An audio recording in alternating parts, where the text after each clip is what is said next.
Bismillahirrahmanirrahim. Assalamualaikum warahmatullahi wabarakatuh dan selamat sejahtera saya ucapkan kepada Encik Razali bin Abdul Rahim selaku pensyarah dan juga rakan-rakan seperjuangan sekalian.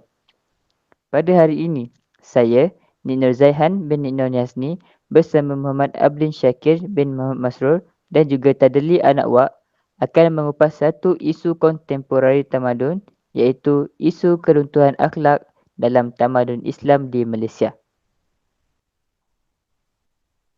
Okey, sebelum kita pergi dengan lebih lanjut, saya akan memberi dahulu apa itu definisi kontemporari.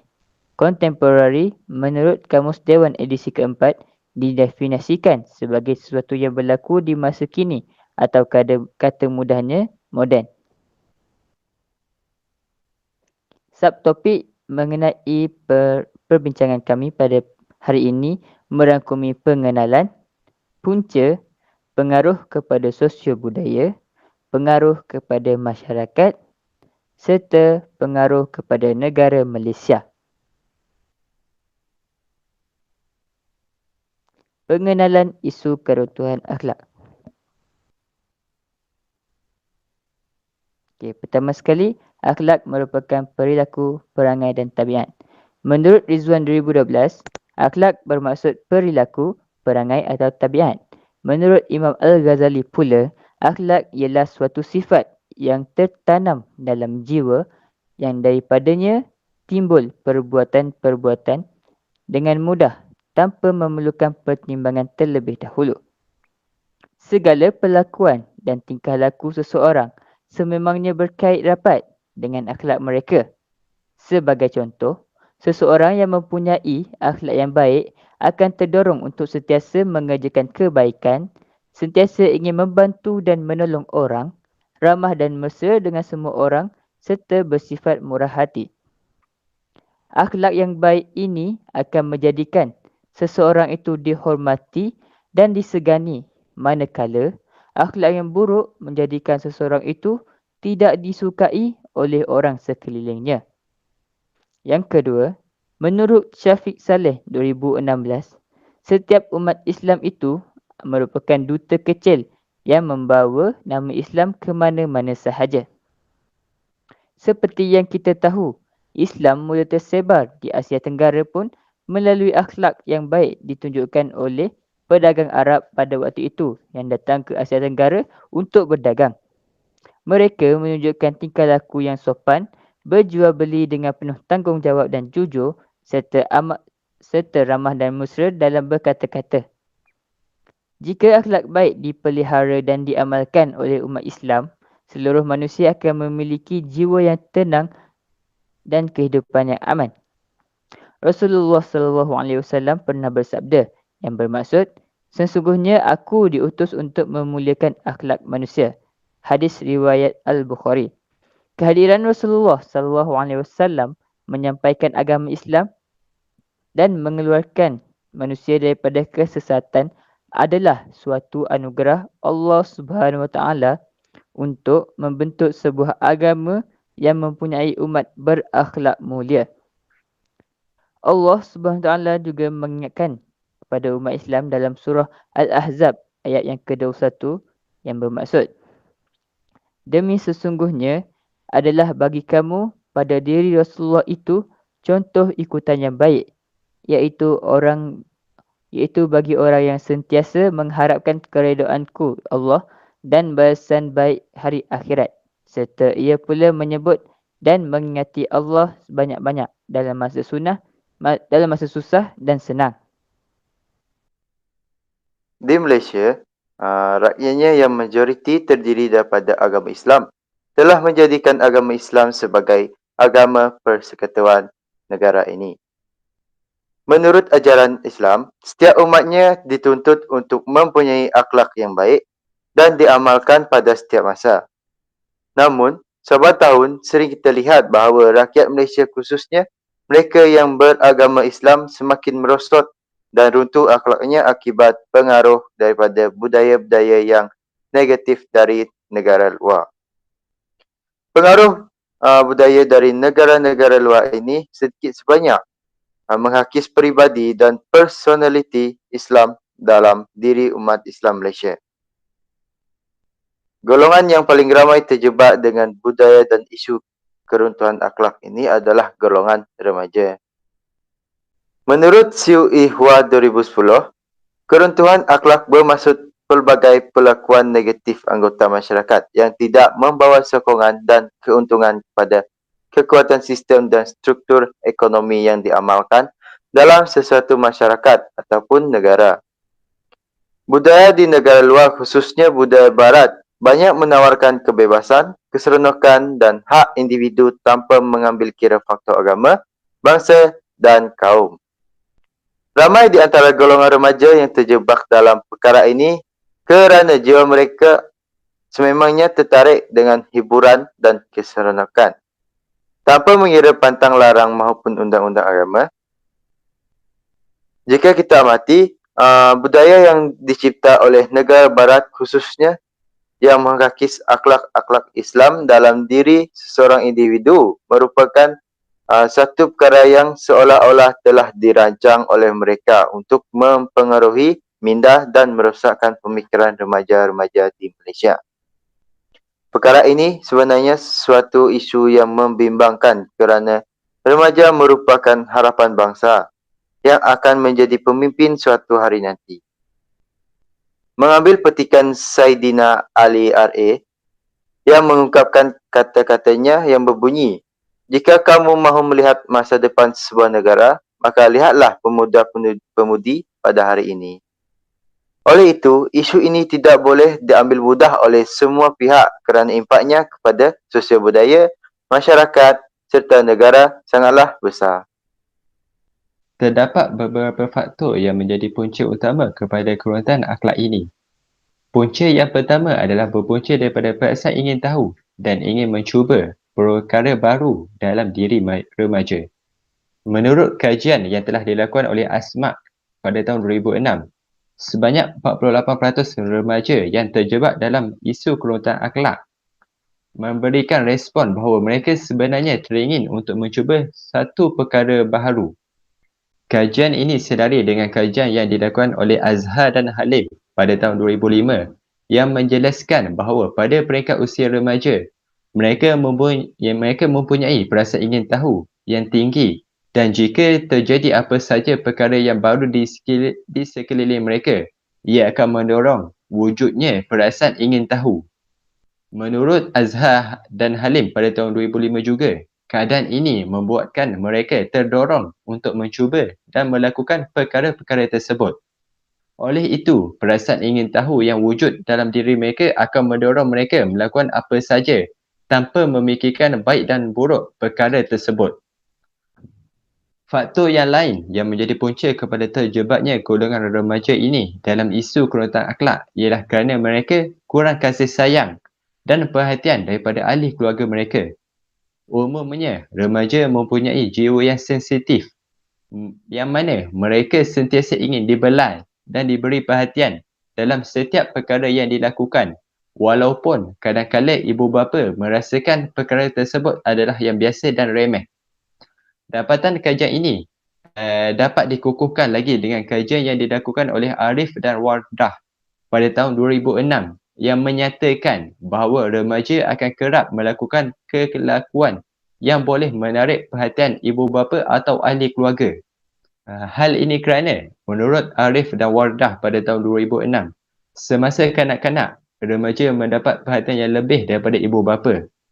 Tetapi apabila mereka memasuki alam remaja, perhatian dan layanan yang lebih akan berkurangan. Dan ini menyebabkan remaja mula rasa terpinggir atau tidak dipedulikan. Oleh itu, kelakuan mereka yang menonjol akan menyebabkan keluarga mereka, terutamanya ibu bapa, mereka akan mula memberi perhatian semula kepada mereka. Faktor yang ketiga pula ialah kurangnya didikan daripada keluarga. Punca kepada keruntuhan akhlak yang ketiga ialah kemusuhan dari segi asuhan, didikan, bimbingan serta kawalan oleh ibu bapa atau penjaga. Selain itu, tekanan hidup, sikap mengejar kemewahan serta penglibatan dalam aktiviti sosial lain menyebabkan ibu bapa dan anak kurang mempunyai masa atau kesempatan untuk bercakap, berbincang, bersua muka, berdamping antara satu sama lain. Malah, ada juga yang jarang bersua muka sehingga menyebabkan masa mereka ataupun masa remaja ini membawa cara hidup sendiri tanpa panduan dan pengawasan ibu bapa. Keluarga yang terlalu mewah cara hidupnya juga akan menyebabkan keruntuhan disiplin remaja. Sebagai contoh, ibu bapa yang terlalu memanjakan anak-anak dengan kerap memberikan wang saku yang terlalu banyak akan menyebabkan anak-anak mereka itu akan terpengaruh dengan rakan-rakan yang lain yang suka berfoya-foya. Seterusnya akan diterangkan oleh Tadli. Punca-punca keruntuhan akhlak yang keempat adalah pengaruh rakan sebaya. Kawan-kawan menjadi orang yang rapat dengan mereka. Kawan-kawan yang baik boleh membimbing mereka kepada kebaikan. Namun, jika tersilap memilih kawan, akan mempengaruhi mereka kepada perkara-perkara yang buruk. Selain itu, sikap remaja turut menyumbang kepada gejala sosial. Kadang-kadang mereka ini terlalu mudah mempercayai orang lain.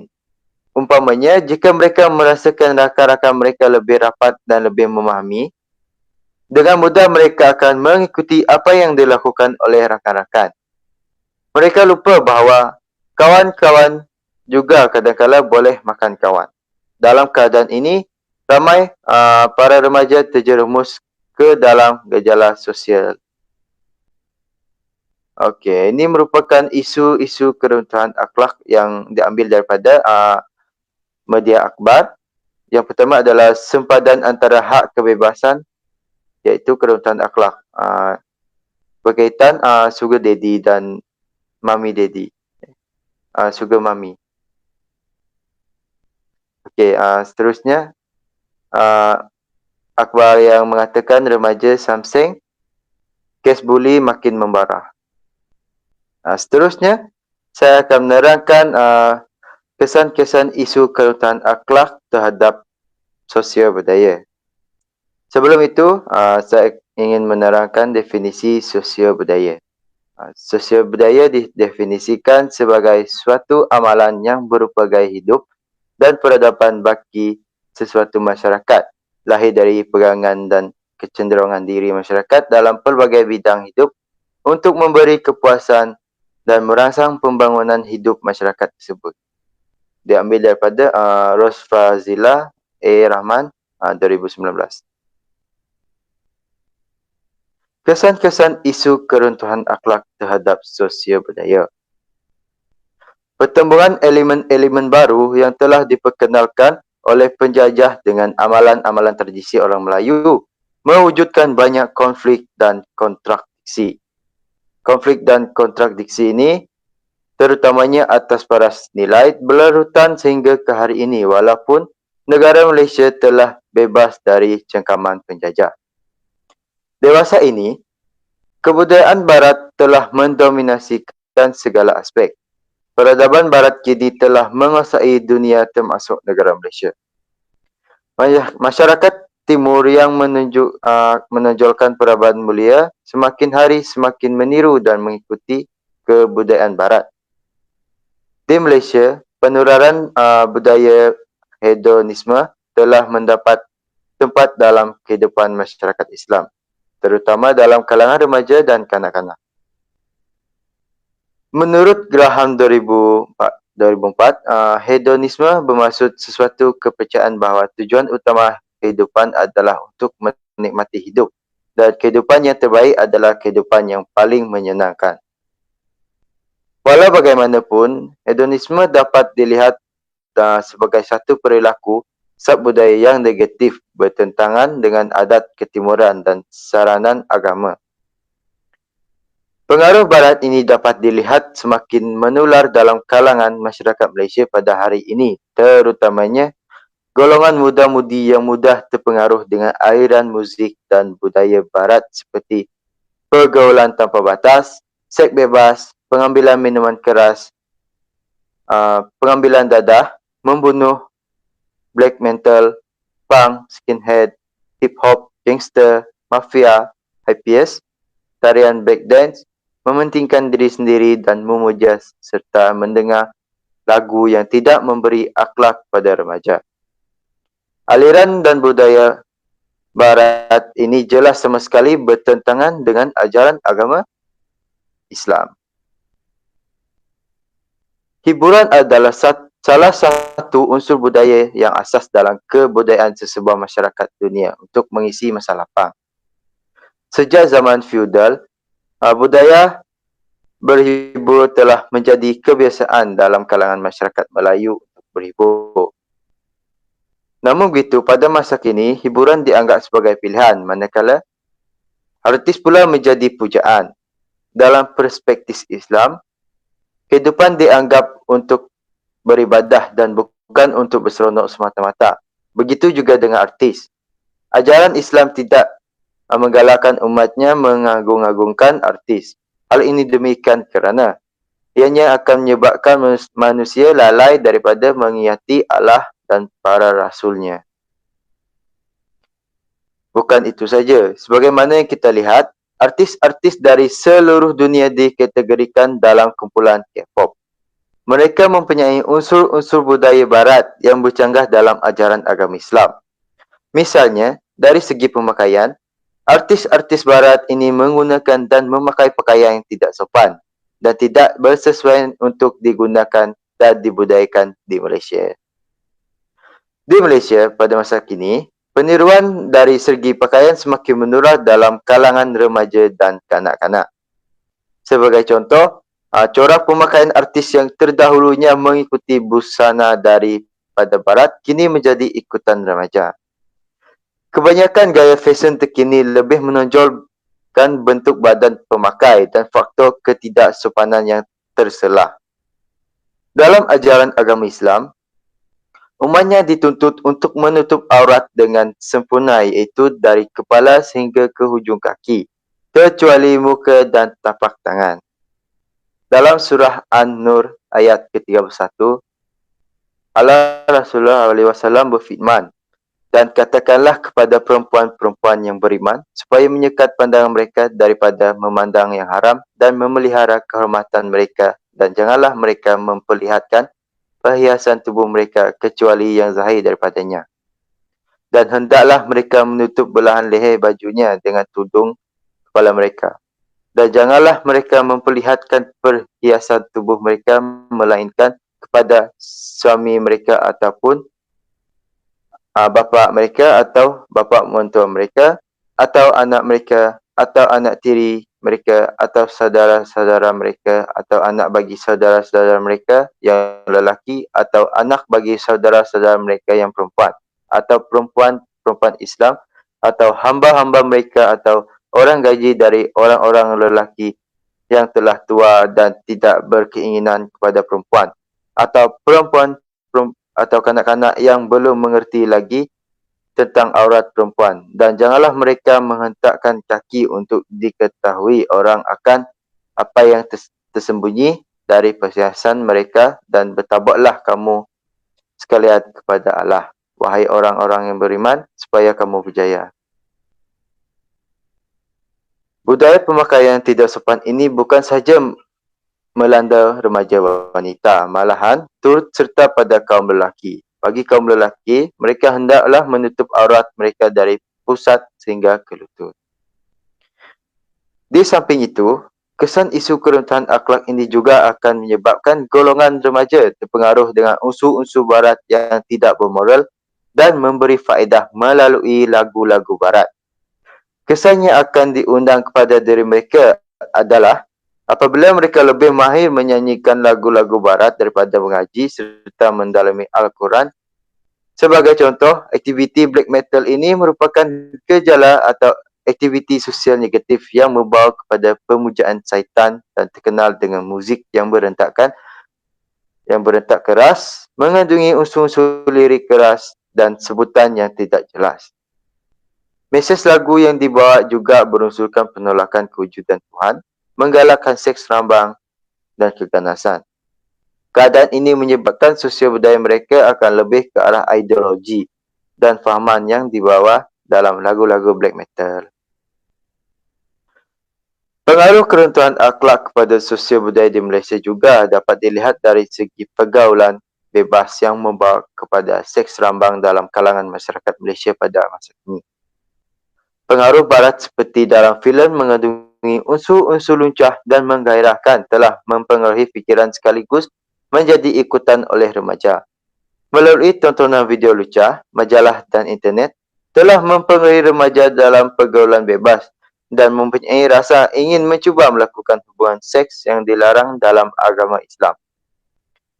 Masalah seks bebas bukan sahaja berlaku terhadap individu daripada keluarga berpendapatan rendah. Malahan, sebahagiannya berlaku di kalangan orang berada dan keluarga yang mempunyai latar belakang baik. Selain itu, perlakuan ini bukan sahaja berlaku pada keluarga miskin tetapi pada zaman dunia tanpa sepadan masa kini, keinginan untuk melakukan seks tidak mengira miskin atau kaya. Remaja, perempuan berumur 9 tahun juga mempunyai perasaan terhadap seks. Perbuatan seks bebas ini juga membawa kepada peningkatan kes pembuangan bayi di negara ini. Statistik remaja hamil 2014 hingga 2018 menunjukkan peningkatan kes kehamilan remaja semakin tinggi iaitu seramai 3,964 remaja hamil luar nikah yang direkodkan melalui pendaftaran kehamilan di Klinik Kesihatan Malaysia. Pada itu, mengikut kajian pensyarah psikologi Universiti Tempatan, R. Ismail, pengaruh sosial seperti masyarakat sekeliling dan pergaulan bebas merupakan punca yang menyebabkan remaja mudah terjerumus dalam seks bebas. Beliau juga menjelaskan bahawa apabila golongan remaja berkawan dengan orang yang tidak mempunyai akhlak dan tingkah laku yang baik, sudah pasti mereka terikut perbuatan itu. Itu saja daripada saya. Seterusnya saya akan menyerahkan kepada saudara Muhammad Abidin Syakir. Dipersilakan. Sekarang saya pula akan menerangkan mengenai kesan keruntuhan akhlak kepada masyarakat. Keruntuhan akhlak akan memberikan kesan yang sangat besar dalam masyarakat. Jatuh bangunnya sesuatu negara, agama dan bangsa dapat dilihat dari segi akhlak dalam masyarakat itu sendiri. Tidak dapat dinafikan, akhlak remaja pada hari ini sangat membimbangkan.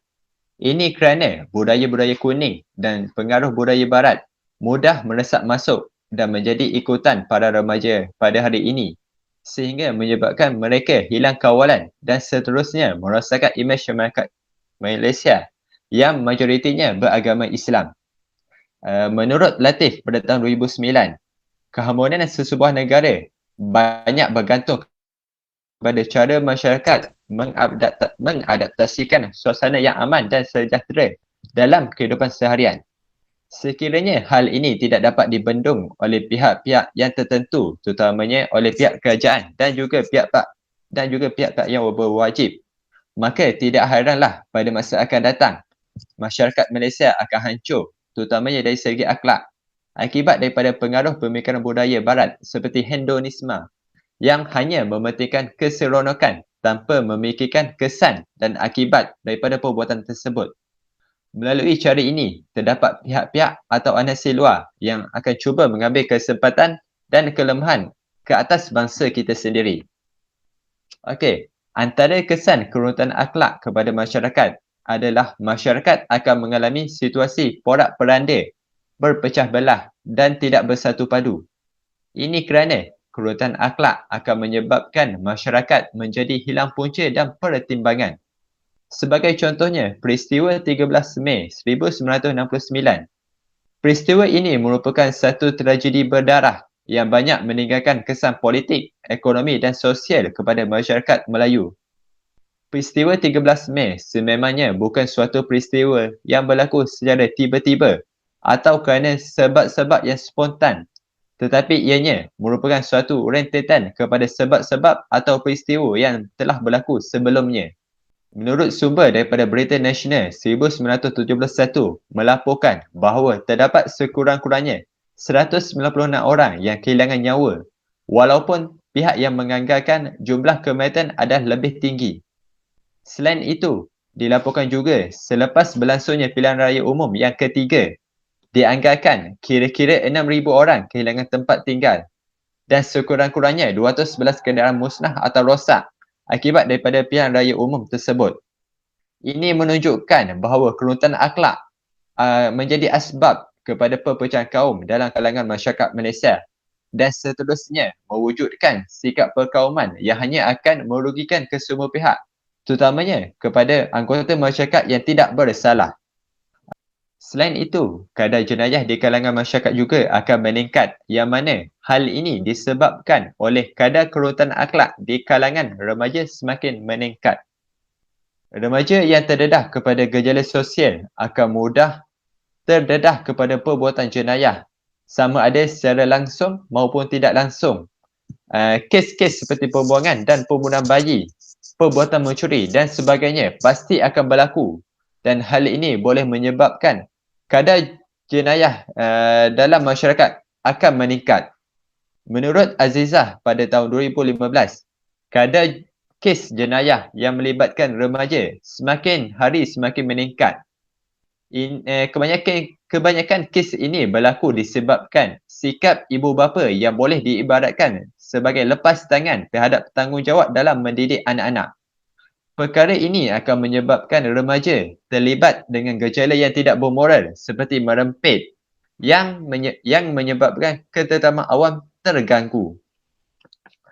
Di samping itu, keharmonian dalam masyarakat juga tidak akan wujud sekiranya kadar jenayah semakin meningkat.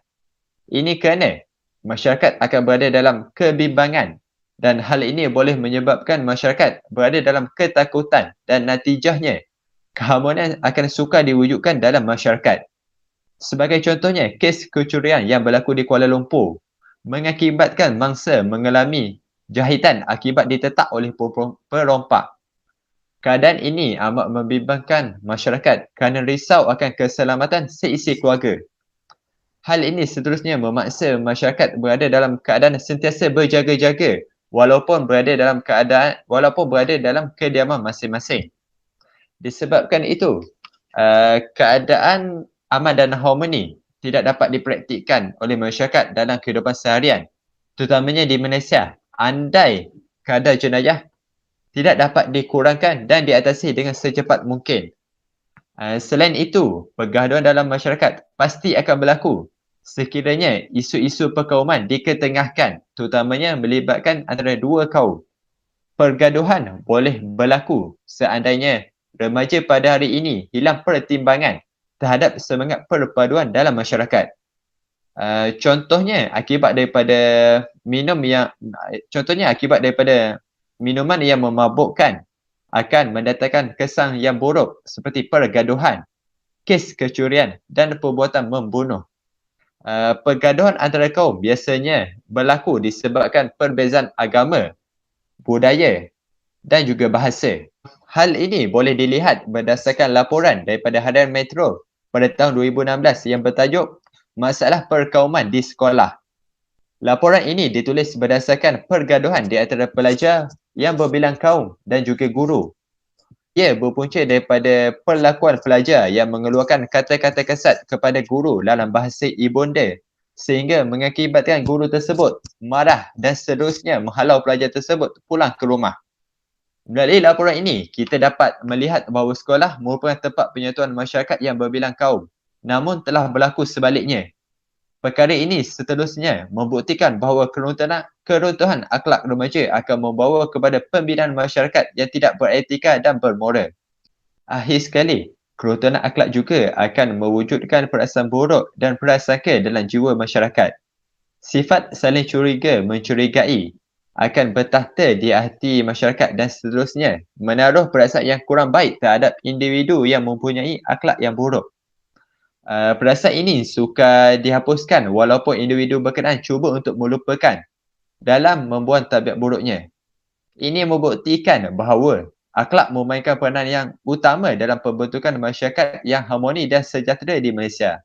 Seterusnya akan disambung pula oleh saudara Nick. Okey. Seterusnya, saya akan menyambung pula dalam pengaruh isu keruntuhan akhlak terhadap negara Malaysia. Pertama sekali ialah imej negara Malaysia akan dipandang serong oleh negara-negara Islam yang lain. Malaysia merupakan antara sebuah negara yang mana agama Islam merupakan agama rasmi negara ini. Ia mengangkat martabat negara Malaysia sebagai negara yang mengamalkan gaya hidup Islam secara keseluruhannya. Namun, dengan adanya isu keruntuhan akhlak seperti seks bebas, pecah amanah dan isu LGBT, ia akan membuatkan maruah negara Malaysia sebagai negara Islam tercalar. Hal ini kerana perkara-perkara ini merupakan satu bentuk dosa dan maksiat kepada Allah Subhanahu Taala dan ia jelas sekali bertentangan dengan ajaran Islam. Apabila imej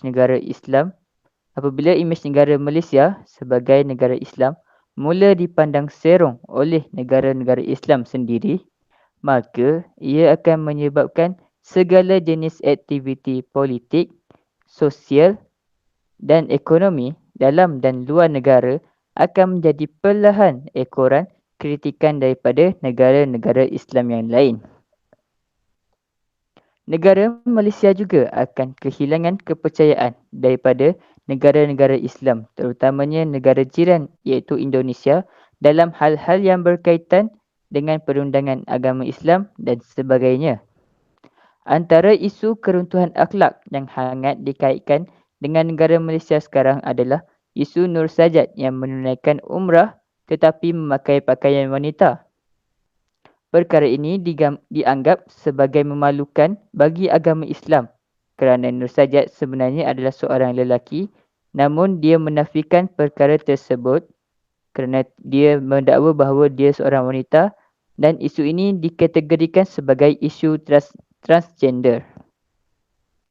Yang kedua, kesan ataupun pengaruh kepada negara ialah identiti negara Malaysia sebagai negara Islam terhakis. Dengan pengamalan budaya barat dalam kehidupan seharian masyarakat yang membawa kepada keruntuhan akhlak seperti penggunaan bahasa-bahasa yang kasar dan kesat dan juga pemakaian pakaian yang mencolok mata, ia sedikit sebanyak menghakis identiti Malaysia sebagai negara Islam. Hal ini kerana negara Malaysia terkenal dengan budaya timur dan Islam dari segi bahasanya yang halus, sopan dan beradab. Menurut Namri Siddiq 2018, tradisi masyarakat Melayu sangat menitik beratkan nilai-nilai yang baik dalam berbahasa iaitu menetapkan ciri-ciri Islam.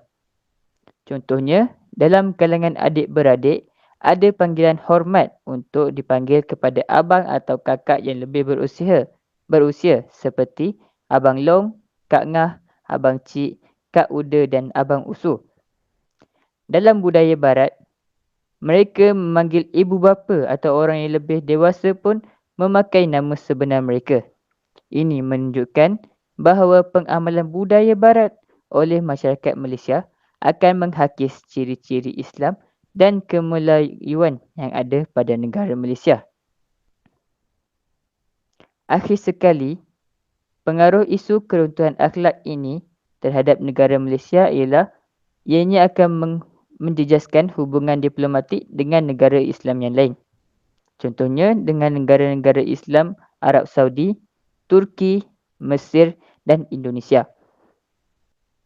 Hubungan diplomatik antara negara-negara ini sangat penting kepada Malaysia dalam membaik pulih sistem politik serta menstabilkan ekonomi negara.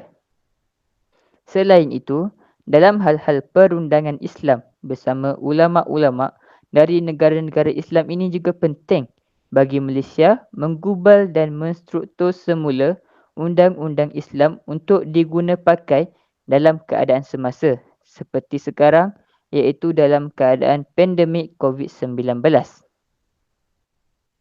Dengan terjejasnya hubungan diplomatik akibat isu keruntuhan akhlak ini, ia sedikit sebanyak menggugat kestabilan politik dan ekonomi negara Malaysia.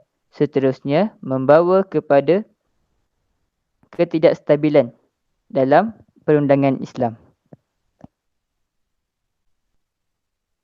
Kesimpulan daripada pembincangan kami pada hari ini.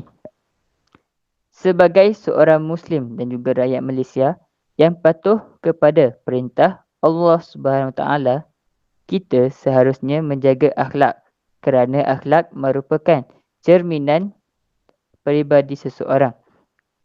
Oleh itu, setiap Muslim wajib menjaga akhlak yang dikurniakan oleh Allah Subhanahu Wa Taala ke jalan yang lurus. Akhlak yang baik akan menunjukkan bahawa pegangan kita terhadap agama Islam adalah teguh dan kuat. Dengan adanya akhlak yang baik, ia juga akan memudahkan orang sekeliling untuk mendekati dan berasa selesa dengan kita. Itu sahaja daripada kami. Sekian, terima kasih.